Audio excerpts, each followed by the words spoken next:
보시면 좋겠습니다. 네, 오늘은 본문을 통해서 유대에서 땅끝까지라는 제목으로 같이 말씀을 생각해 보겠습니다. 네, 어느 교회 여전도회 회장님이 권사님이셨습니다. 이분은 그 당시에 부동산 투기가 한참 정말 벌어지고 있을 때에 아파트와 땅 사는데 정신이 없었습니다. 그래서 주일날도 예배만 끝나면 그냥 오후에 다니면서 어디 아파트가 좋은지 땅이 좋은지 막 이게 뒤지면서 열심히 투자를 했습니다. 그러나 교회 와서는 또 항상 아주 경건한 모습으로 여전도 회장이시니까 또 어느 날 헌신 예배를 드리게 됐습니다. 그래서 이제 저희가 사회를 보게 됐고요. 그래서 헌신 예배 사회를 보면서 아주 경건한 모습으로 이제 점점 그 기도로 시작을 했죠. 그 다음에 찬송가를 부르게 됐습니다. 그래서 이제 이분이 또 이렇게 말합니다. 우리 모두 찬송가 백구동을 부르겠습니다. 그래가지고 거기 있는 사람이 얼마나 웃었는지 몰라요. 날마다 구동이냐 10동이냐 막 이것만 하다 보니까 찬송가도 동으로. 이게 습관이 이렇게 무섭다는 거죠. 여러분은 일주일 동안 어디에 살다 오셨습니까? 물론 직장 다니고 뭐 다 다니죠. 그렇지만 여러분의 그 있는 그곳이 정말 좀 좋은 곳인지, 좋은 물, 좋은 공기에 있는지, 아니면 막 쓰고 그 다음에 공기도 완전 오염돼 가지고 마시면 마실수록 폐가 상하는 그런 곳에 계시다고 오셨는지요. 우리가 산에 가는 이유는 산소를 마시기 위해서 가잖아요. 눈도 좀 피곤을 덜하고 그런 것처럼 내가 어떻게 살아가느냐, 이 교회 와서 예배드리는 게 중요한 게 아니고요. 이것도 물론 중요하죠. 그러나 내가 어떻게 세상을 살아가는가, 내가 있는 곳이 어떤 곳인가 하는 것은 매우 매우 중요하다는 거죠. 이것을 인식하지 못하고 살아가면 그리스도인이라 할지라도요, 단언컨대 주님 만나기도 힘들고요, 경건한 신앙생활은 말도 안 되는 것이고, 주님이 오신 기쁨과 평안함은 있을 수가 없는 것입니다. 주님을 의식하지 않는데 어떻게 거기에 기쁨이 있고 즐거움이 있겠어요? 있을 수가 없죠. 어떤 분은 말합니다. 모래와 씨앗은 겉보기에 비슷하지만 그 차이가 뭐냐? 생명력이 있고 없고의 차이다. 네. 가치와 판단은 겉모습의 크기나 꾸밈에 있지 않고 그 생명력이 있다. 경건의 정말 형식과 모양은 이 경건이 아니라 그 경건에 생명이 있느냐, 이렇게 어떤 분이 말합니다. 거짓된 경건은 우리가 두려워해야 할 병든 모습이다. 남 앞에서만 경건한 척 해가지고는 이건 병든 것이라는, 그걸 알아야 되는 거죠. 그걸 모르면 나는 계속 병들어 가는 겁니다.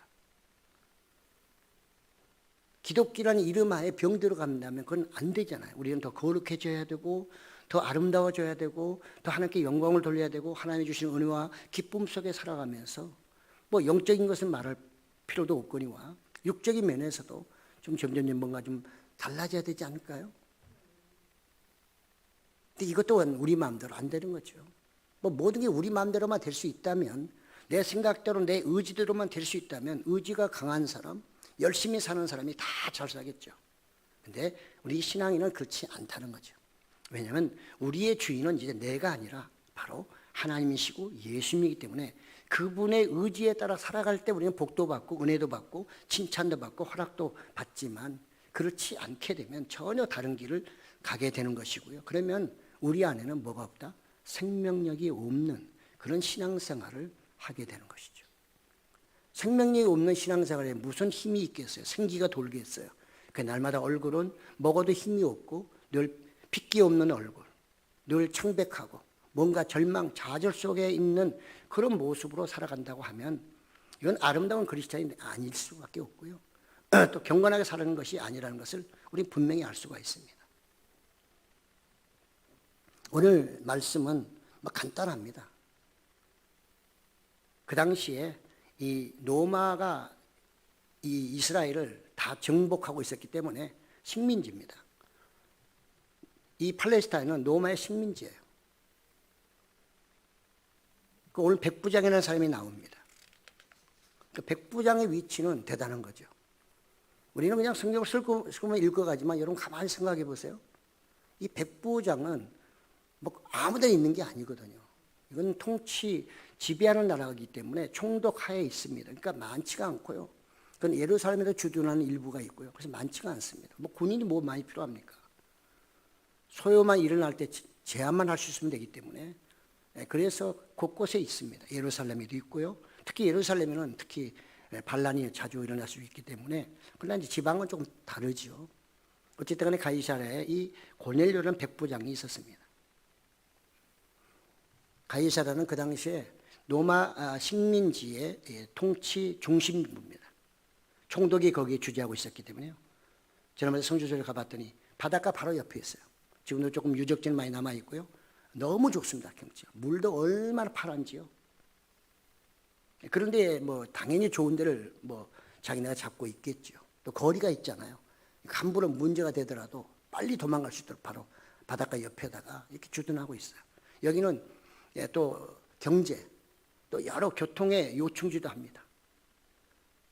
그래서 AD 82년에요. 전원에 따르면 코넬리우스 슐리라라고 하는 사람이 그 1만 명의 노예를 해방시켜줬다고 합니다. 그래서 여기 나오는 고넬료도, 백부장 고넬료도 그 집안 사람이 아니겠는가. 그런 피를 받아서 이 사람에게 좀 선한 일을 많이 하는 사람이 아니었겠는가 하는 것입니다. 우리는 이제 그것도 중요하지만 하나님이 하시는 일들을 우리는 여기서 봐야 하는 거죠. 하나님은 오늘 고넬료도 사용하지만 베드로도 이 두 사람 어찌 보면 정말 사도, 그 예루살렘 공회에 있는 사도들, 오늘날만 총회죠. 거기에 거의 우두머리 격인 사람이 되면 베드로예요. 야고보하고 베드로. 그리고 이 로마 사람들로 말한다면 총독도 있지만 총독을 만나기는 어려우니까요. 실제로 삶 속에서 영향을 미칠 사람 누구예요? 백부장이에요. 그는 늘 모든 걸 관리하면서 다 보고하고 안 되면 진압하고 하는 그런 자리에 있기 때문에 상당히 높은 사람들끼리의 오늘 사건입니다. 그런데 이걸 통해서 하나님이 일을 하신다는 거죠. 하나님은 베드로에게 먼저 그 룻다와 욥바 이쪽, 그 다음에 마지막으로 가이사랴로 하나님이 파송을 합니다. 이제 전도를 보내고 그 다음에 여러 가지 뭐 상황들을 확인하기 위해서 베드로가 그쪽에 내려가게 되죠. 그때 이제 그 고넬료라는 사람이 그런 어떤 이방인, 경건한 이방인, 그러니까 유대교인은 아니면서 유대교를 따르는 사람을 경건한 이방인 이렇게 성경은 부릅니다. 이런 사람들은 둘 중에 하나입니다. 안식일을 같이 지키면서 회당 가서 배우고 하지만 할례를 안 받는 사람도 있고요. 또 할례를 받는 사람도 있고, 원래 할례를 받으면 유대인으로 이렇게 기여할 수가 있어요. 신앙적으로도 마찬가지고요.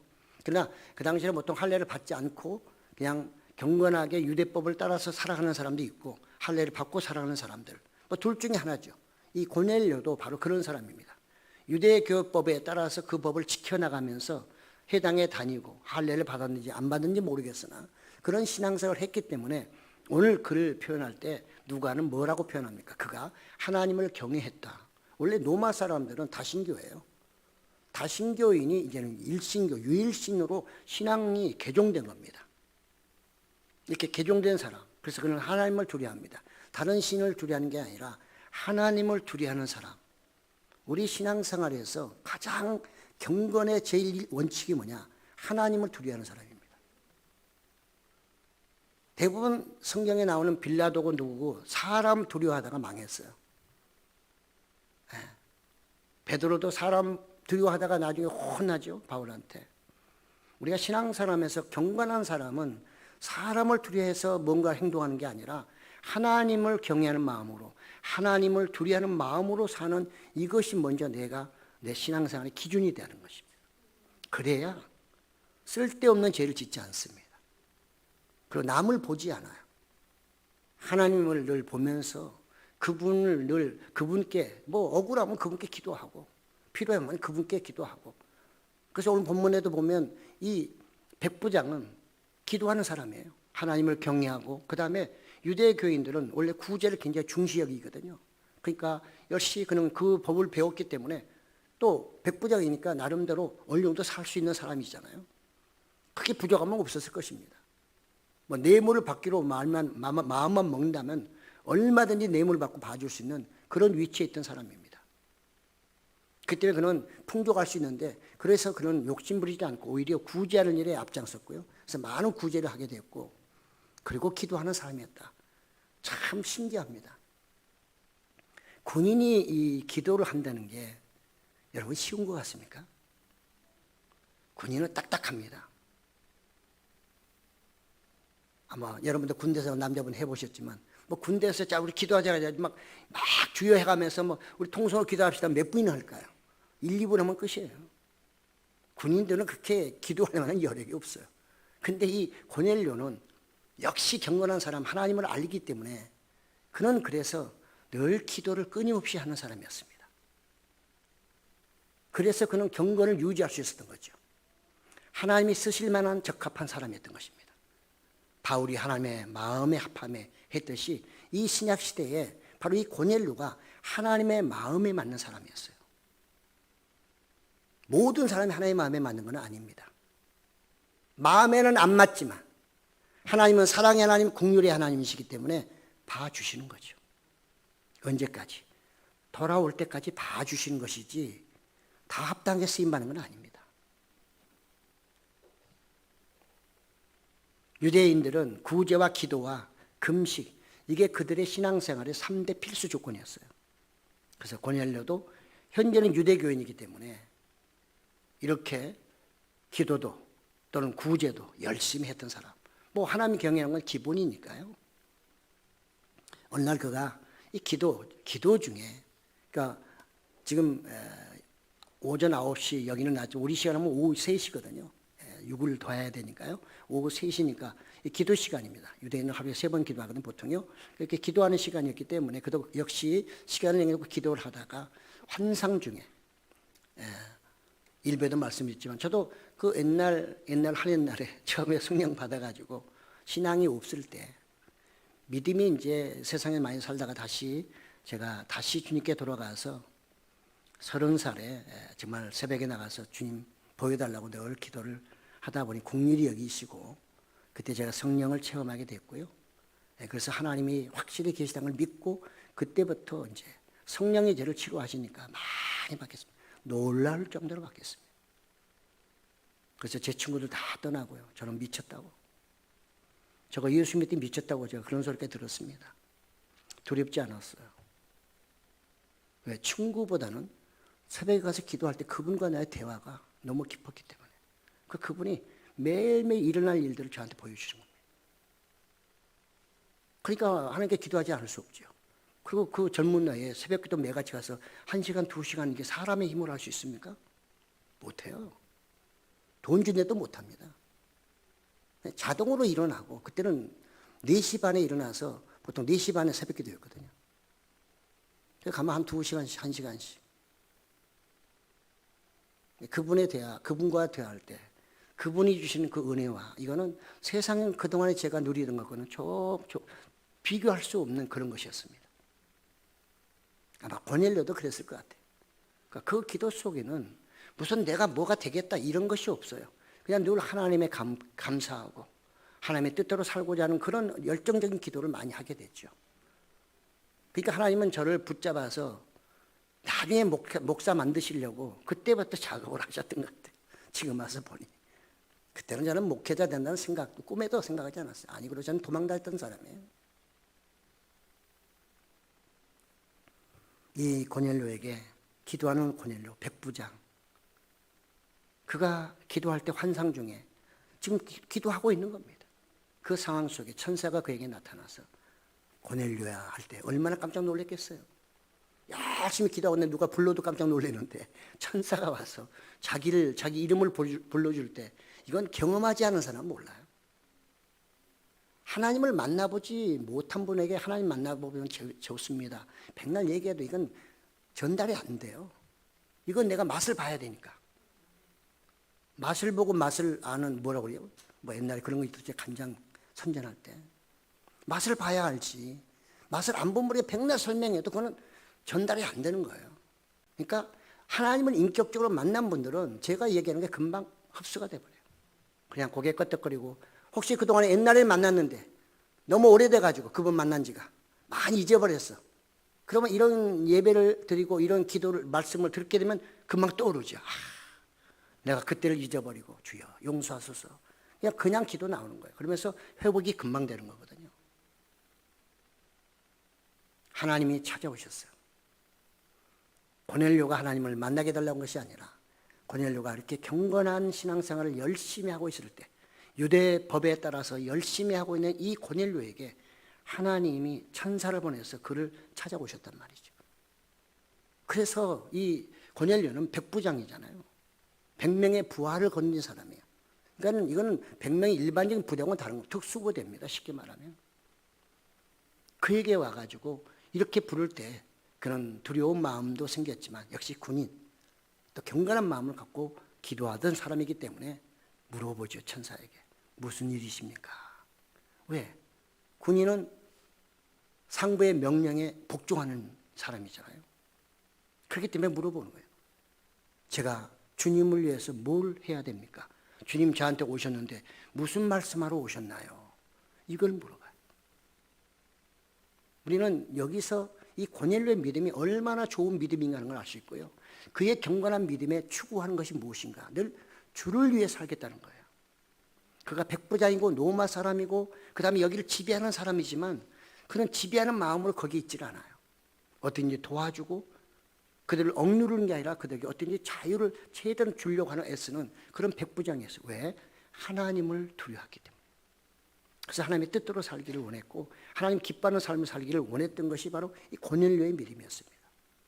경건한 신앙은 다른 거 아닙니다.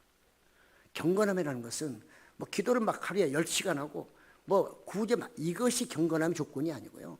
오늘 맨 처음에 나오잖아요. 하나님을 두려워하는 것.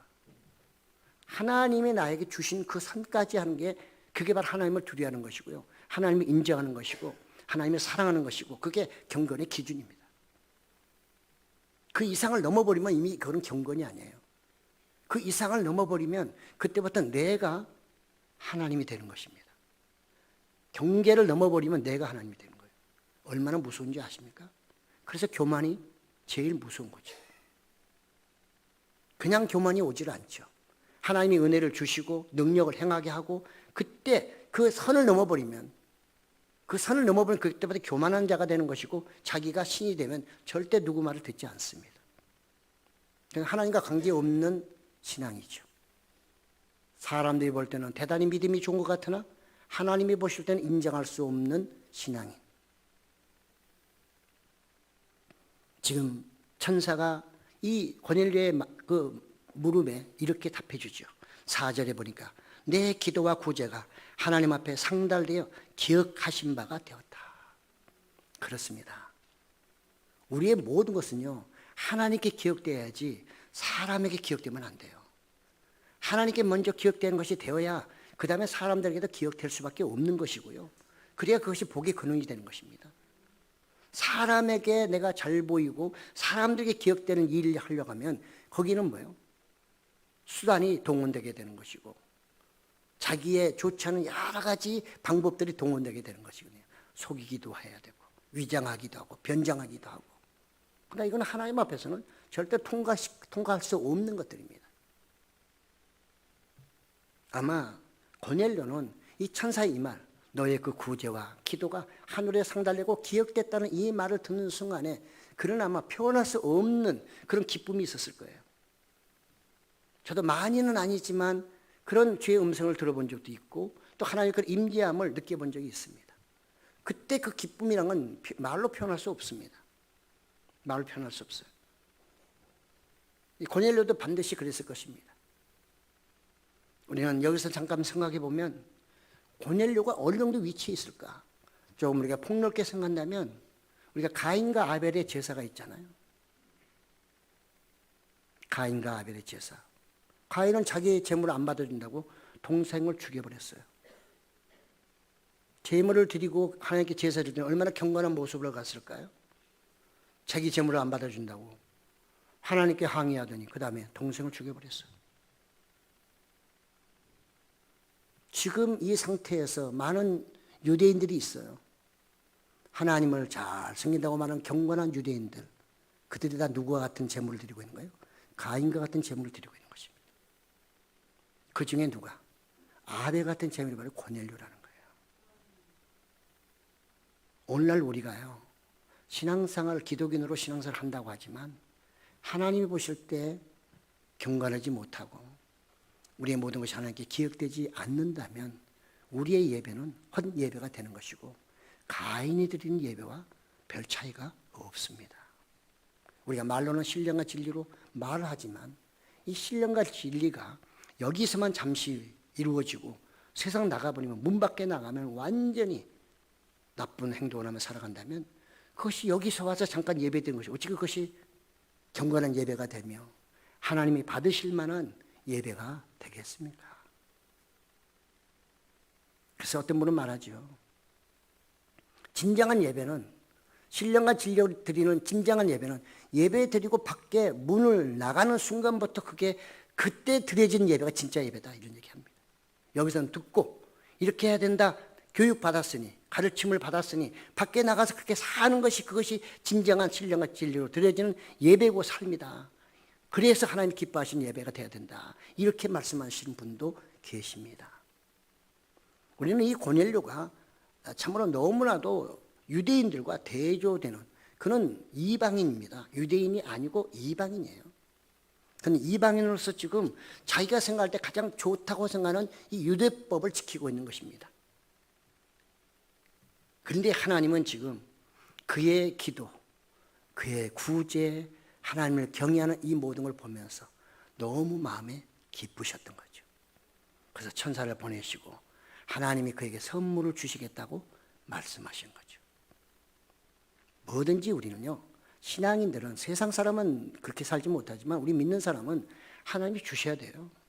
네. 저도 목회하다 보면 욕심이 생길 때가 있어요. 사람이기 때문에.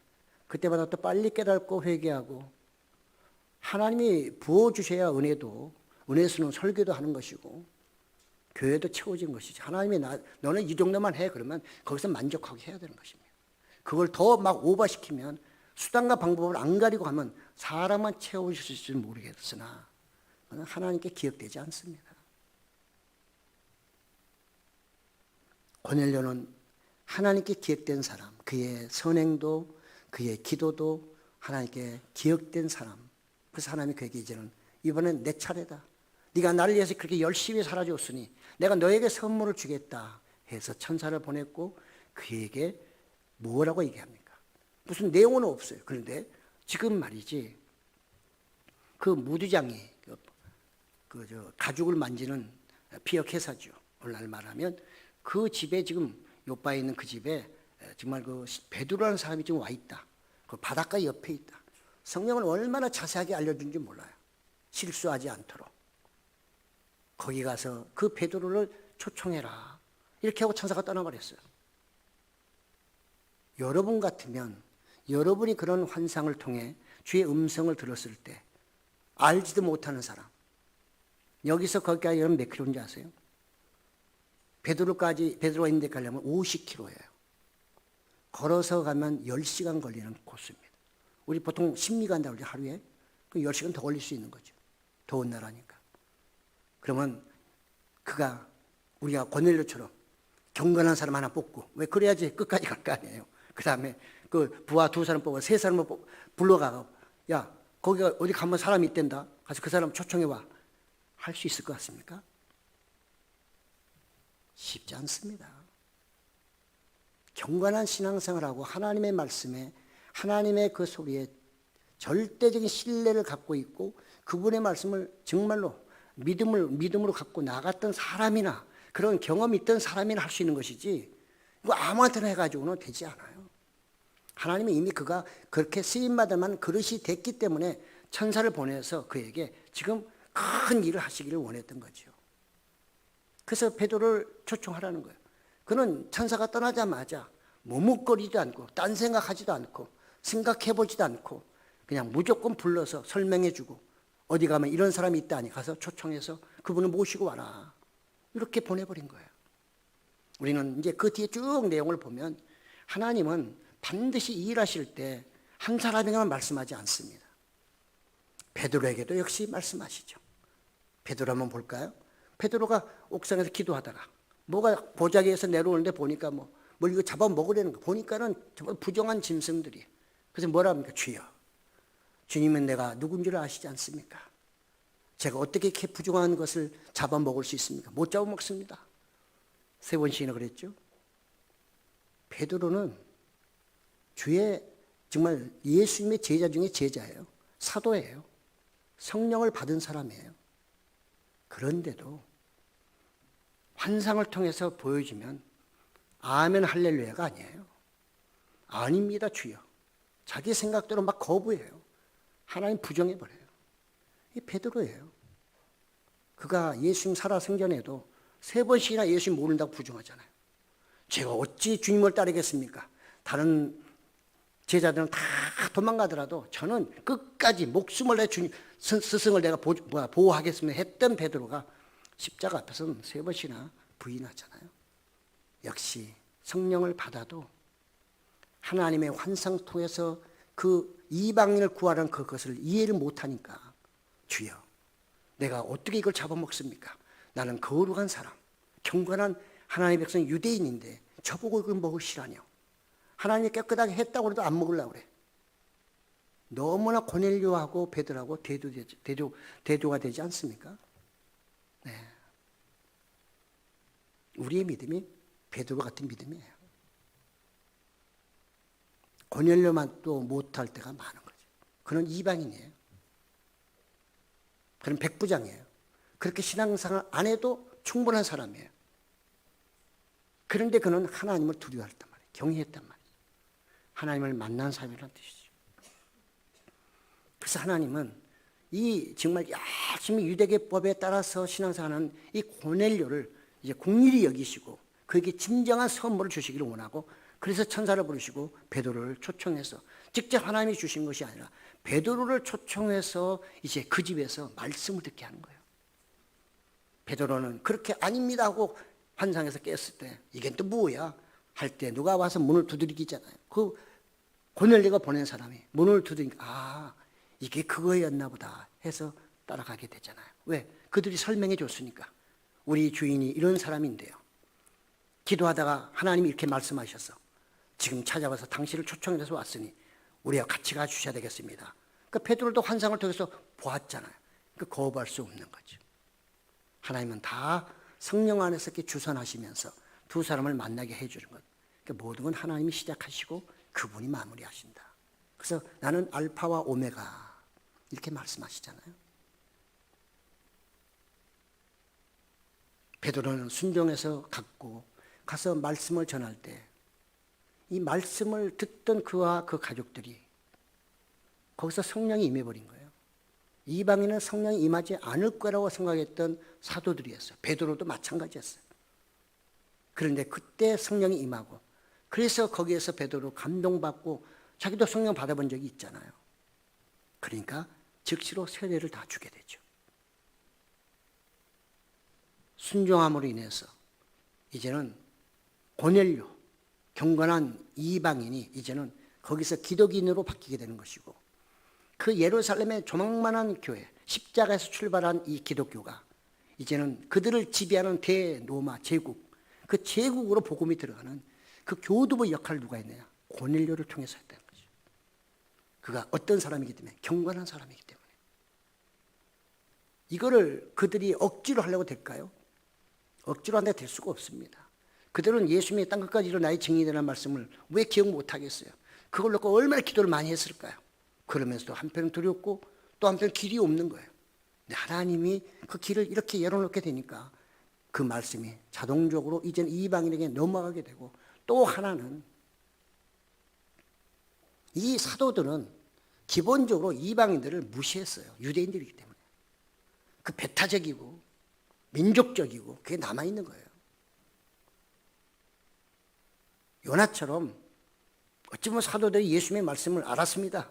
땅끝까지 증인이 되라. 네네네 대답은 해도 그 땅끝을 그들은 아마 유대인, 흩어지는 디아스포라 유대인으로만 알 수도 있는 거죠. 네. 하나님은 완전히 이 사건을 통해서 그게 아니라는 것을 그들에게 깨닫게 해준 거예요.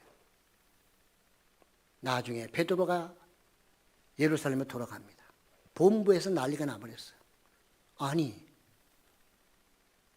베드로, 당신 우리가 이방인하고 만나는 건 불법인 걸 알지. 근데 당신은 언제 가서 이방인하고 만나고 다니고 거기 가서 교제 나누고 했다며 난리가 나버린 거예요. 어디에서? 사도들이, 다른 사람이 아니에요. 사도들. 그 공예가 사도로 좀 구성됐단 말이죠. 제자들도 있지만 그들이 난리가 나버린 거예요. 베드로가 이제 이방인 만났다고. 그러니까 베드로가 아니면 해결이 안 되는 겁니다. 그래서 하나님은 베드로를 불렀고 그렇게 일을 하시고, 그래서 베드로가 내 말 좀 들어봐. 나도 그렇게 알았거든. 나도 이방인한테 무슨 성령이 임하고, 나도 그거는 생각지도 못했는데 내가 환상을 통해 보았고 이렇게 해서 가서 말씀을 전했더니 성령이 임하는 걸 내가 어떻게 하냐. 우리가 받은 그 성령이 그대로 임하더라. 그래서 세례 주었다. 그리고 하나님의 역사다. 그래서 베드로가 말하니 그 앞에서는 함부로 할 수 없잖아요. 그래서 사도들이 그때부터 하나님이 이방인에게도 성령을 주시는구나. 이게 이제 확산되기 시작합니다.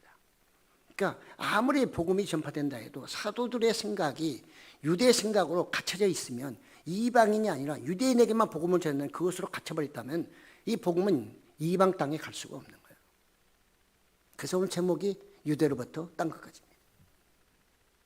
거기에 가장 중요하게 쓰임받은 사람이 바로 고넬료.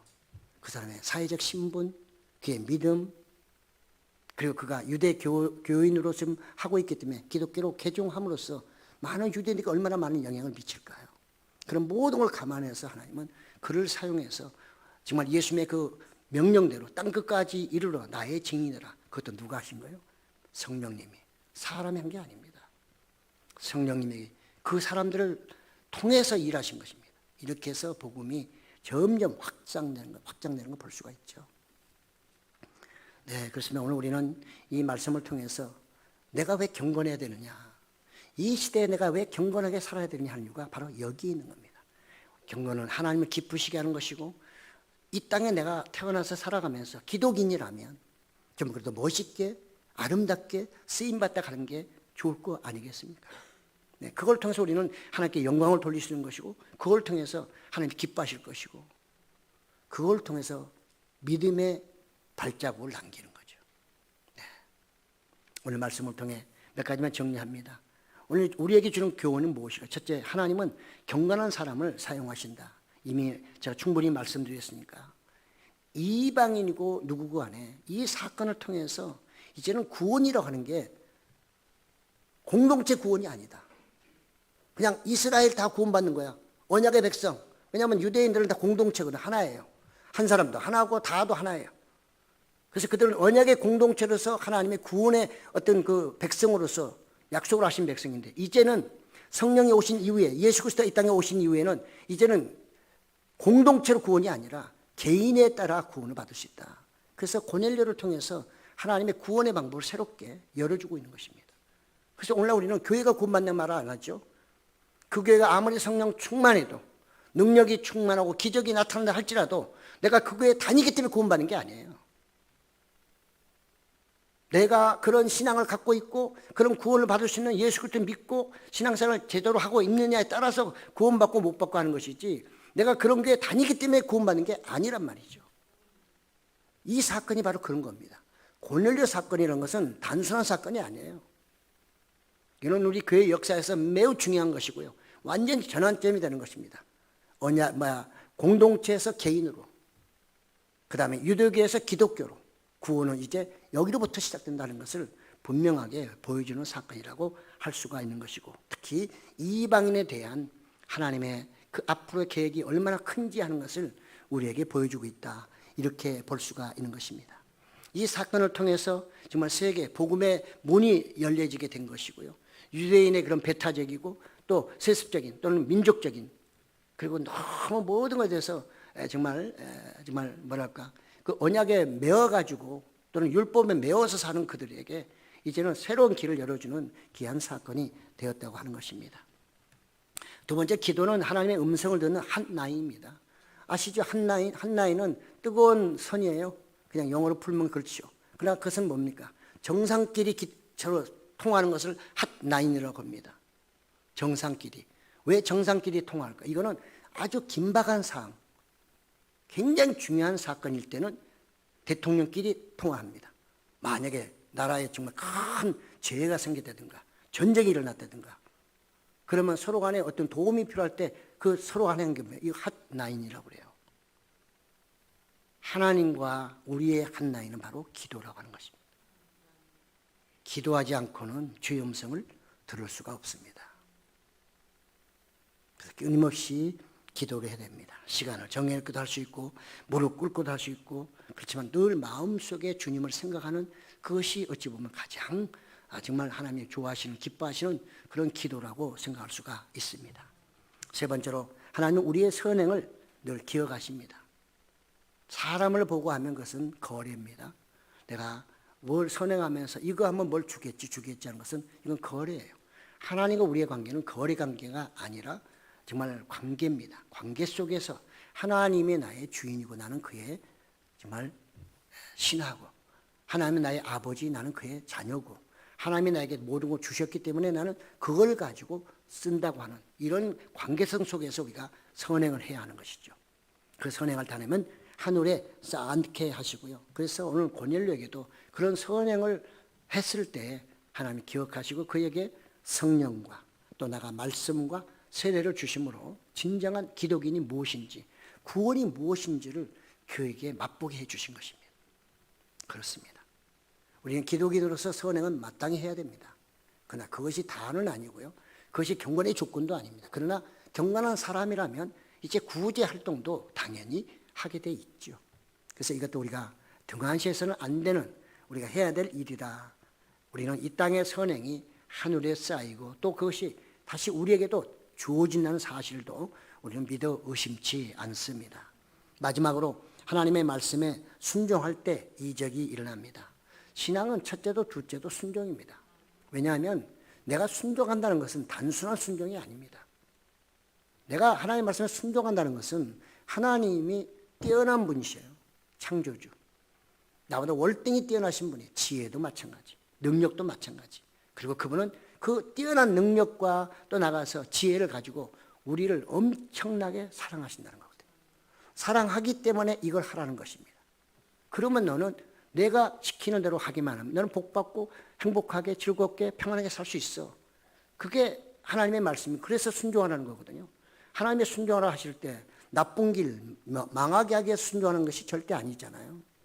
그것을 제대로 깨달은 사람은 어떤지 하나님의 말씀을 살려고 애를 쓰게 되는 거죠.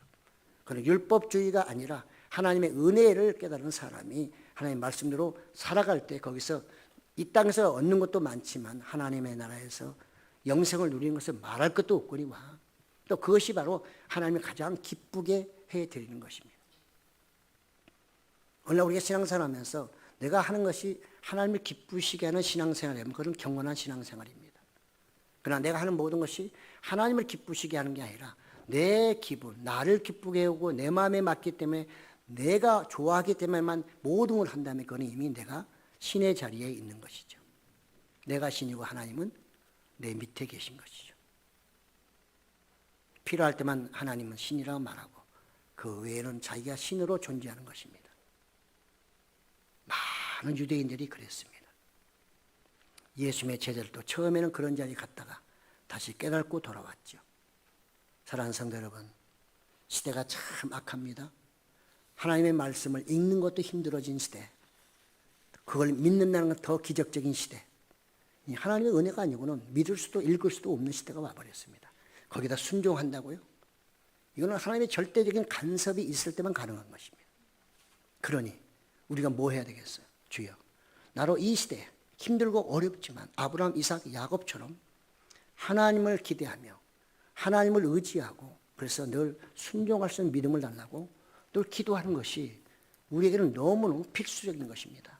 그걸 해야만 우리는 경건한 삶을 통해 하나님이 기뻐하는 삶을 살 수 있는 것이고 어떻게 해야 하는 것이 하나님이 기뻐하시는 것인지 알게 되는 것이고 그걸 통해서 내 안에도 기쁨이, 즐거움이 오게 되는 거죠. 고넬료가 그렇게 율법적으로 할 때에도 하나님은 그에게 찾아오셔서 귀한 선물, 성령의 선물을 주시고 그에게 진정한 구원이 무엇인가를 알게 해주심을, 그럼 얼마나 그 다음의 삶이 평화롭고 즐거웠겠습니까? 한번 생각만 해보세요. 상상만 해보십시오. 여러분이 날마다 이루고자 하는 그 꿈을 이루었을 때 오는 그 기쁨이 얼마나 큰지 그와 비교할 수도 없는 것이죠. 사랑하는 성도 여러분, 오늘 유대에서 땅끝까지 이르러 예수님의 그 명령을 이루게 한 사람이 누구냐? 유대인이 아니라 이방인, 그것도 그냥 이방인이 아니고 경건한 이방인이었던 사실 꼭 기억하시고요. 우리도 이방인이잖아요. 여러분 중에 한 사람도 빠짐없이 경건한 신앙생활을 통해서 늘 하나님과 아름다운 교제를 하시고 늘 하나님께 귀한 영광을 돌리고 칭찬받는 여러분 되시기를 예수님의 이름으로 축복합니다. 아멘. 주님